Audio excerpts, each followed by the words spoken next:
sa kanila ang aming topic na pag-uusapan at tulungan niyo rin po silang maunawaan ng aking ang topic na aming pag-uusapan. We praise you, Lord God, Father, in the mighty name of Jesus we pray. Amen. Ngayon po ang ating pong pag-aaralan ay sa Mateo 6:30-34. Basahin ko po muna. Kung dinadamitan ng Diyos ang damo na sa parang na buhay ngayon at kinabukasan ay ginagatong sa kalan, kayo pa kaya kay liit ng inyong pananampalataya. Kaya't huwag kayong mag-alala na baka kayo kapusin sa pagkain, inumin o damit. Hindi ba't ang mga hentil ang nababahala tungkol sa mga bagay na ito? Alam na ng inyong Ama sa nasa langit na kailangan ninyo ang lahat ng ito. Ngunit higit sa lahat, bigyang halaga ninyo ang kaharian ng Diyos at ang pamumuhay ang ayon sa kanyang kalooban at ibibigay niya sa inyo ang lahat ng mga bagay na ito. Minsan, kaya rin tayo nag-aalala kasi hindi tayo nakokontento sa biyayang ibinibigay sa atin ng Panginoon. Kaya ayon sa Corinthians 12:9, but he said to me, my grace is sufficient for you, for my power is made perfect in weakness. Therefore, I will boast all the more gladly of my weakness, so that the power of Christ may rest upon me. Sinasabi my grace is sufficient for us, for you. Ibig sabihin sapat yung ibinibigay sa atin ng Panginoon. So sa talatang ito, dapat hindi tayo kailangan na mag-alala kung ano man yung, lalo na hindi lang naman sa pagkain o sa pera, yung pati sa mga kalusugan na yung mangyayari sa kalusugan ng minamahal natin or sa trabaho or whatever, dapat hindi tayo nag-aalala kasi kung may tiwala tayo sa Panginoon, wala tayong kailangan instead na talagang kalmado pa tayo. Ayon dun sa Mateo 6:30, kung dinadamtan ng Diyos ang damo sa parang na buhay ngayon at kinabukasan ay ginagatong sa kalan, kayo pa kaya kay liit ng inyong pananampalataya. Ang ibig sabihin nito, kung ang Diyos ay may malasakit sa damo or sa mga hayop, sa ganon, tayo pa kaya na mas mahalaga tayo sa Panginoon? Ayon sa Lucas 12:24, basahin natin. Lucas 12 verse 24. Lucas 12:24.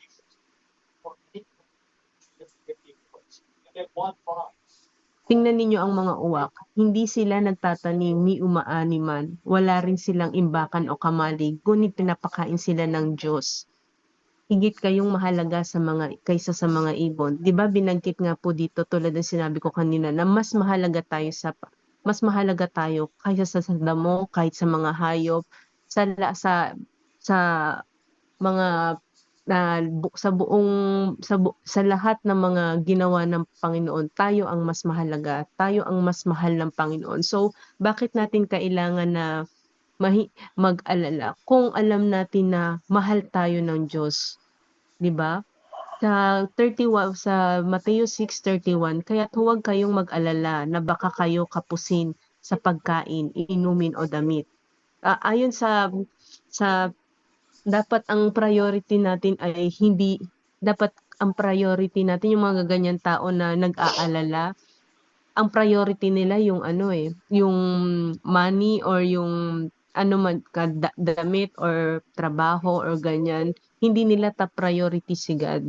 Kasi kung top priority natin or tsaka may tiwala tayo sa God, hindi tayo mag-aalala. Tulad ng sabi ko, wala tayong dapat ipag-alala kasi may tiwala tayo, ipinagkakatiwala natin ang buhay natin sa Kanya. Tulad sa Juan 6:1-48. Yun yung Juan 6,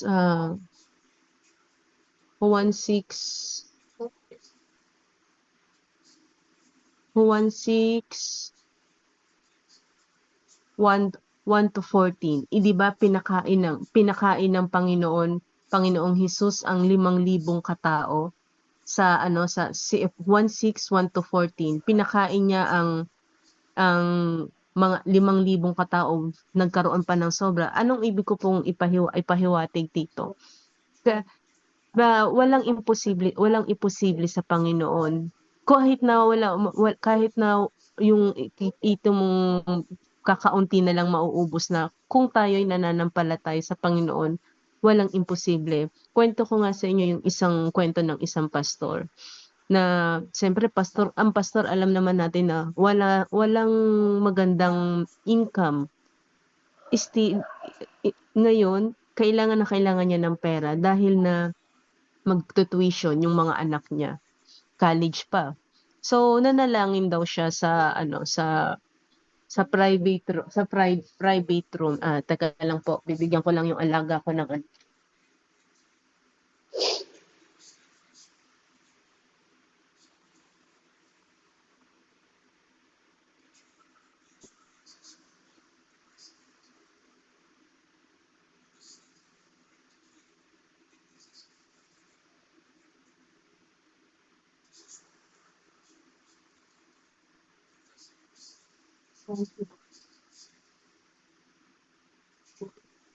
Pasensya na po. Sa ano po ba tayo? Dun sa pastor nga po, nagdasal na lang po siya, pinaubaya po niya. Kasi wala po siyang kapera-pera. So, one day, binigyan daw siya ng kapwa niya pastor, yung pa sa kanya, ng resibo na may lamang pera. Kulang daw. Nakita niya kulang. Pero nagpasalamat pa rin siya sa Diyos. Tapos, yung sumunod na mga araw daw, may daw sa kanya, may nakakita daw sa kanyang isang tao. Tapos, sinabihan daw siya, hinahanap kita kasi may gusto akong ibigay. Yung binigay na yun, pera din yun, pero iyon sapat na talaga sa tuition fee. So ano yung purpose ng unang pera? Maliit na halaga. Yun daw yung pamasahe daw ng mga bata at saka pambili daw ng mga materyales sa pag-aaral. So what I mean is, 'di ba hindi nag-alala yung pastor? Ipinagkatiwala niya sa Panginoon ang kanyang problema. So anong nangyari? Binigyan siya ng pagpapala ng Panginoon, ibinigay sa kanya ng Panginoon kung ano yung kailangan niya kasi hindi siya nangamba, wala siyang pangamba or na nag-isip ng nangamba. Yun nga po, kasi nga po nagtatiwala siya sa Panginoon. So dapat gano'n din po tayo. Kung ano man po yung mga problema natin, example ko rin po yung akin. Yung sabi ko, yung naibanggit ko nga po sa inyo, yung nadaya ako na 1 million yun na. Although naibalik sa akin yung 90%, pero at least naibalik sa akin. Hindi lahat. Although 90%, kahit binawasan nila ng 10%. What I mean is, nung nalaman ko na yun na talagang dinaya ako, hindi ako nakaramdam ng kaba. Kampante lang ako. Ang sabi ko lang sa Diyos, kung it's God your will, Lord, okay lang po kahit na malaking halaga, wala po akong magagawa kasi nandito ako sa ibang bansa. Pero kung trial man or consequence, tatanggapin ko kasi hindi lahat naman ng mga pagsubok na pinagdaraanan natin, it's either consequences kasi nagkakasala pa rin naman tayo until now kahit naman nakakakilala na tayo sa Panginoon dahil nasa makasalanang mundo tayo nakatira. Pero still, tsaka ano rin ang isa rin sa lesson bakit tayo nagkakaroon ng mga problema kasi kapagka nawalan tayo ng problema, hindi na natin maaalala ang Diyos. Kayong mga magulang, gustuhin niyo ba na kapagka binigyan na hindi na nakikipag-usap sa inyo yung mga anak niyo? So, 'di ba ang pangit naman ng gano'n? Gano'n din ng Panginoon. Ayaw niya ng gusto niya yung may simpatya tayo, yung nakikipag-usap tayo. Hindi lang yung makikipag-usap tayo dahil lang sa may kailangan tayo. Gusto niya kumbaga, always keep in touch. Always keep in touch sa kanya. And then yung about naman sa Mateo, gano'n din yung sa Exodus 16. 16:4-5, yun yung sa about sa Exodus 16:45. Iyon yung sa about yung kay about rin kay Moises na binigyan ng Panginoon ang mga tao ni Moises dahil nga ano na sila sa pagkain. Ng Exodus 16:4-5, sinabi ni Yahweh kay Moises, "Pauulanan ko kayo ng tinapay mula sa langit. Araw-araw palalabasin mo ng bahay ang mga tao para mamulot ng kakainin nila sa maghapon. Sa pamamagitan nito'y susubukin ko kung susunod sila sa aking mga tagubilin. Tuwing ika-6 na araw, doble sa karaniwang ang kanilang pupulutin at ihahanda." 'Di ba? Binigyan ng Panginoon nagbigay ang Panginoon ng kanilang ng makakain. Gano'n din po yung sa tawag nito, yung kwento nung si Elias, 'di ba, nung nasa parang yata siya, nakalimutan ko po yung Bible verse na yun, eh. Yung ano po nga na siya, yung inanuhan siya, inutusan ng Panginoon ang uwak para padalhan ng makakain si Elias. So, like what I said po kanina, kung tayo'y nananampalataya sa Panginoon, lahat ng bagay walang imposible, bibigay ng Panginoon. Pero sa takdang oras at saka sa sapat lang. Kasi minsan tayo reklamador tayo, eh. Kahit na alam mo yun, instead na magpasalamat pa tayo, minsan magsasabi, "Ay bakit ganito lang?" Wala man lang thank you. Magte-thank you pero parang 50% lang, hindi bukal sa ano pa, hindi 100% yung buong pagte-thank you mo kasi hindi sapat. Pero hindi natin alam yung ibinibigay sa atin ng Diyos sapat na kasi siya ang nakakaalam ng lahat. Sabi nga dun sa 1 Peter 5:7, "Cast all your anxiety on Him because He takes cares of you." Ganon din sa Philippians 4:6-7. Ang sabi is Filipos 4. 4:6-7. Huwag kayong mabalisa tungkol sa anumang bagay. Sa halip, hingin ninyo sa Diyos ang lahat ng inyong kailangan sa pamamagitan ng panalangin may pasasalamat. At ang kapayapaan ng Diyos na hindi kayang maunawaan ng tao ang siyang mag-iingat sa inyong puso at pag-iisip dahil sa inyong pakikipag-isa sa kay Kristo. Kasi yun din, one reason din also kaya hindi rin na bibigay agad-agad yung kailangan natin kasi kulang tayo sa pananampalataya, eh. Alam natin na hindi natin maloloko ang Diyos. Alam ng Diyos kung ano yung nasa puso natin. Kahit na madaling anuhin niyo ang tao pero ang Diyos never nating maloloko. 'Di ba? Sabi nga, eh, hingin ninyo sa pamamagitan ng pasasalamat.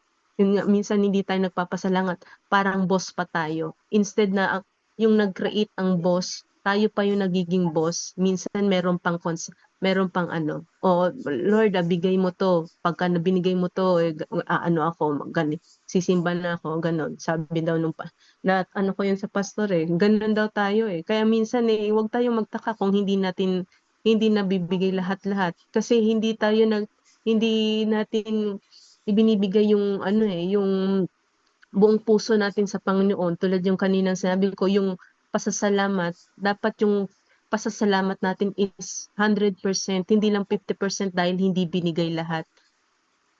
Then sa Mateo 6:33, "Ngunit higit sa lahat, bigyang halaga ninyo ang kaharian ng Diyos at ang pamumuhay ng ayon sa kanyang kalooban at ibibigay niya sa inyo ang lahat ng mga bagay na ito."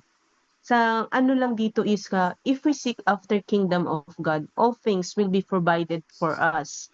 God wants us to set us free from worrying about material things so that we can focus on spiritual things. Sa akin lang po, ang pagkakaunawa ko lang po dito is yung gayon din naman ang kaharian yung parang katulad po sa Mateo 13:45-46. Gayon din naman ang kaharian ng langit ay katulad ng isang taong nangangalakal na humahanap ng magagandang perlas at pagkasumpong ng mahalagang perlas ay yumao na siya at ipinagbili ang lahat niyang tinangkilik at binili. Mas minahalagaan, nilalarawan lang po natin dito sa Mateo 6:33 na mas pahalagahan natin yung salita ng Diyos, yung ating Panginoon, kaysa sa makamundong kayamanan or pamumuhay, at ibibigay niya sa atin ang ating kailangan at mas higit pa. So kung yung ipa-priority natin kasi hindi natin alam, minsan parang Diyos na natin yung yung pera Diyos yung pera or whatever yung adiktan nyo, which is mali yun. Kung pa-priority natin, lagi nating iuuna ang ating Panginoon sa ating buhay, walang imposible at ibibigay niya sa atin. Siksik, liglig at umaapaw. And sa Mateo 6:34 naman po, kaya nga huwag ninyong alalahanin ang bukas, sapagkat ang bukas ang mag-aalala sa sarili niya. Sapat na ang inyong suliranin sa bawat araw. Yun, katulad nga po nun sa Mateo, dun sa parang katulad dun sa Isaiah 26:4. Isaiah 26:4. Isaiah 26. Okay. Yung ito nga po yung parang katulad nga po nung sinabi ko nga kanino na hindi tayo mag-alala sa mga sa mangyayari bukas. Ang alalahanin natin yung nangyayari ngayon. Ang bukas, ang Panginoon na ang bahala sa mangyayari, kasi hindi mo alam kahit na ipaplano mo, pero pag against sa Panginoon, walang mangyayari, waste lang. Kasi panay tayo plano minsan ano mangyayari bukas, lalo na kung example yung mga nalulugi ng ng company, ay anong mangyayari sa akin? Hindi mo alam kung anong mangyayari sa atin. Ako noon, nag-aalala ako noon. Minsan iniisip ko noon nung nabubuhay pa ang tatay ko, paano kaya pag namatay ang tatay ko? Sabi ko, tatay ko ang nagsusuporta sa gamutan ko, lalo na mahal ang gamutan ko. Minsan umabot nga sa 30,000, di ba? Nabanggit ko nga sa inyo. Pero anong nangyari? Provide ni God. Binigyan niya ako, tinulungan niya ako. Hindi ko pa napansin noon that time na talagang Holy Spirit pala is nasa akin, na ginagabayan ako ng Holy Spirit. Kasi sa that time na nakahanap ako ng mag-sponsor sa akin sa kabila ng lack of medicine ko noon. Dapat pagka ko ng medicine, talagang dapat susumpungin talaga ako noon. Kaso lang, because God is with me, Holy Spirit ang gumagabay sa akin, talagang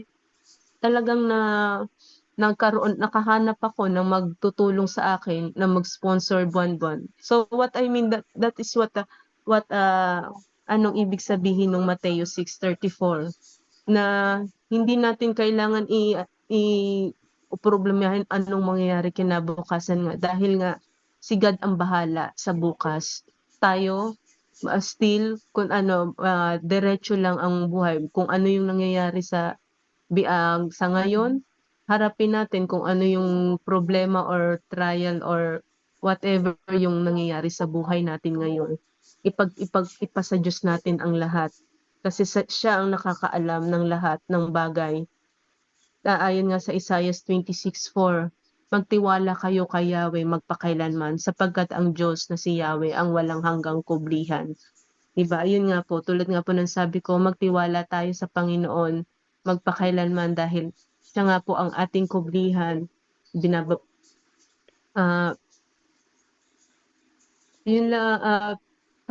lang po ang masasabi ko. Kung sino po yung gustong dagdag nung sa topic natin is pakiano na lang po, kasi rin po ako bababa ko po yung alaga ko sa niya. Back to you, sis.